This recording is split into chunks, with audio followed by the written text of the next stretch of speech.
Hello అందరికీ ఈరోజు Telangana special సర్వపిండి చేయబోతున్నాను. ఎలా చేయాలో చూపిస్తాను. చలో పదండి స్టార్ట్ చేద్దాం. బియ్యం పిండి తీసుకోవాలి. ఇందులో సోరకాయ మిక్సీ పట్టినాను, ఆ పేస్ట్ వేసేసుకోవాలి. ఇప్పుడు రుచికి సరిపడా సాల్ట్, కారం, శనగపప్పు, లో దంచి పెట్టుకున్న పల్లీలు, అల్లం వెల్లుల్లి పేస్ట్, పసుపు, కొంచెం ధనియాల పొడి, కరివేపాకు చుంచి వేసుకుంటున్నా. కొత్తిమీర ఉంటే కొత్తిమీర కూడా వేసుకోవచ్చు, నేను వేయట్లేదు. కానీ కొంచెం ఆయిల్ వేసుకోవాలి. ఇప్పుడు పిండిని కలిపేసుకుందాం. మనం పిండి కలుపుకున్నానండి. పిండి కలుపుకున్న తర్వాత ఇంకో ఇట్లా ఉండాలి. ఇట్లా వేడాలి పాటి గిన్నె తీసుకోవాలి.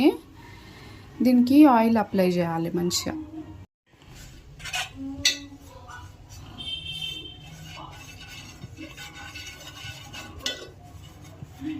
ఇట్లా మంచిగా ఆయిల్ అప్లై చేసుకోవాలి. ఇట్లా అప్లై చేసుకోవాలా.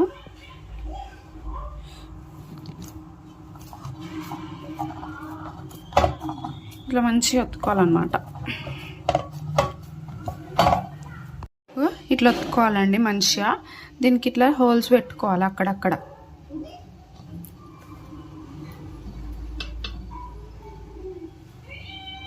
హోల్స్లోకి ఆయిల్ వెళ్ళి మంచిగా ఉడుకుతుంది అన్నమాట. కింద కూడా కొంచెం లైట్గా మీ నుంచి ఆయిల్ వేసేసుకుందాం. స్టవ్ మీద పెట్టేయడమే. మూత పెట్టేసుకుందాం. మంట సిమ్లో పెట్టేద్దాం. తీసి చూస్తే సగం అయ్యింది. కొంచెం ఫ్లట్ కట్తో ఇట్లా కొంచెం ఇట్లా సైడ్లో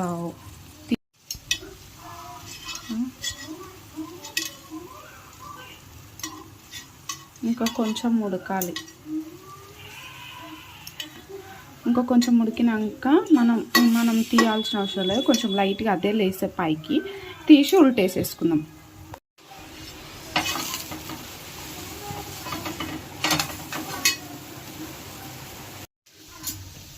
చలో సర్వపిండి రెడీ అయిపోయిందండి. ఇవి చూడండి మంచిగా గాలిందనమాట. ఇప్పుడు స్టవ్ ఆఫ్ చేసేసుకుందాం. వర్షం వస్తుంది. వేడి వేడిగా సర్వపిండి.